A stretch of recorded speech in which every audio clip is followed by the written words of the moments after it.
Hello everyone. Are you ready?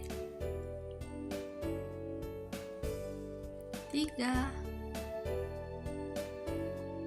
2 1. Mari belajar keberagaman agama di Indonesia. Seperti yang kita ketahui, ada 6 agama di Indonesia yang diakui oleh pemerintah. Yuk simak video selengkapnya. Pertama, agama Islam. Agama Islam masuk ke Indonesia sekitar abad ke-7 atau 8 melalui para pedagang Arab dan Persia. 2. Agama Katolik. Agama Katolik pertama kali muncul di Kepulauan Maluku. Agama ini dibawa oleh bangsa Portugis ke Indonesia yang saat itu datang untuk mencari rempah-rempah. Ketiga, agama Protestan. Agama Kristen Protestan muncul pertama kali di Belanda pada abad ke-16 yang dipengaruhi oleh ajaran Calvinisme dan Lutheran. Keempat, agama Hindu. Agama Hindu pertama masuk ke Indonesia melalui jalur perdagangan. Bangsa Cina dan India membawa agama Hindu diperkirakan pada abad awal ke-4. Kelima, agama Buddha. Agama Buddha masuk pada abad ke-5 Masehi, terlihat dari peninggalan prasasti yang ditemukan. Keenam, agama Konghucu. Agama Konghucu berasal dari ajaran Konfusius atau Konfusianisme. Agama ini pertama kali muncul di Indonesia pada abad ke-17. Mengapa hanya 6 agama? Yuk simak video selengkapnya. Gak cuma beras dan daging sapi, ada barang dan hal lain yang diekspor dari negara lain ke Indonesia yang begitu melekat di kita dan jarang kita sadari. Dan itu adalah agama kita. Sebagian kepercayaan yang kita anut ini masuk secara berkala di rentang sejarah Indonesia. Agama Hindu dan Buddha dibawa sama orang India. Agama Islam disebarkan oleh orang Gujarat dan Persia.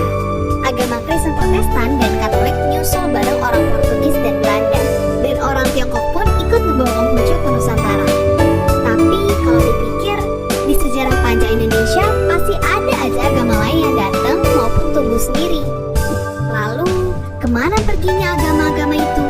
Kenapa agama resmi di Indonesia cuma ada 6? Singkatnya, ide tentang 6 agama resmi di Indonesia ini dulu datang waktu zaman Bung Karno. Alasannya, karena ke-6 agama inilah yang jumlah penganutnya bisa dibilang paling besar di negara kita.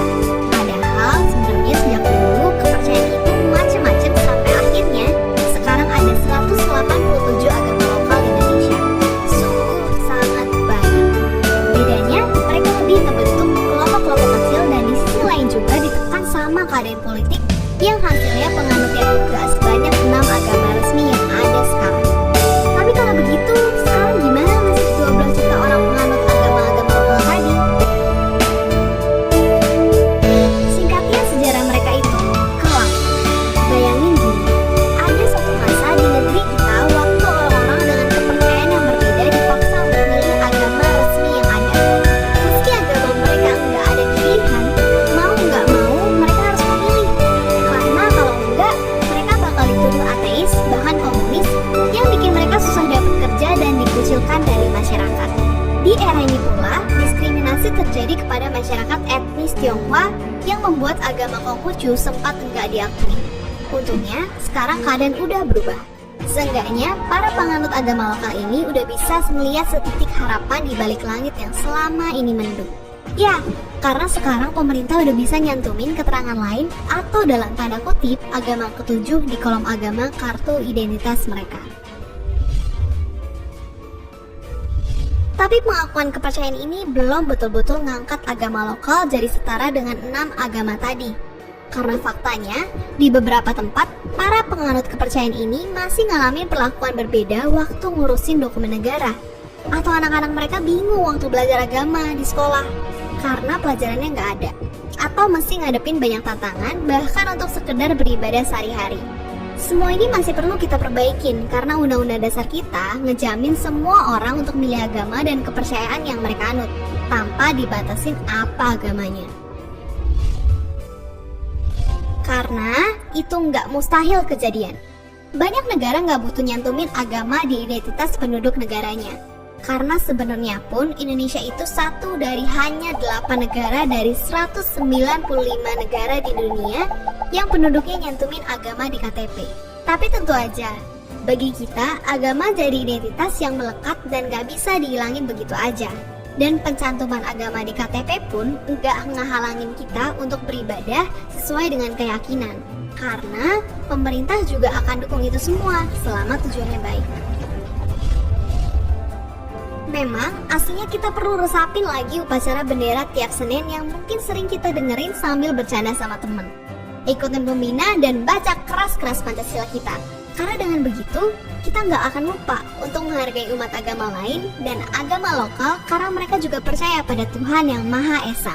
Tugas kita lah untuk menjaga Indonesia jadi lebih damai dan terbuka.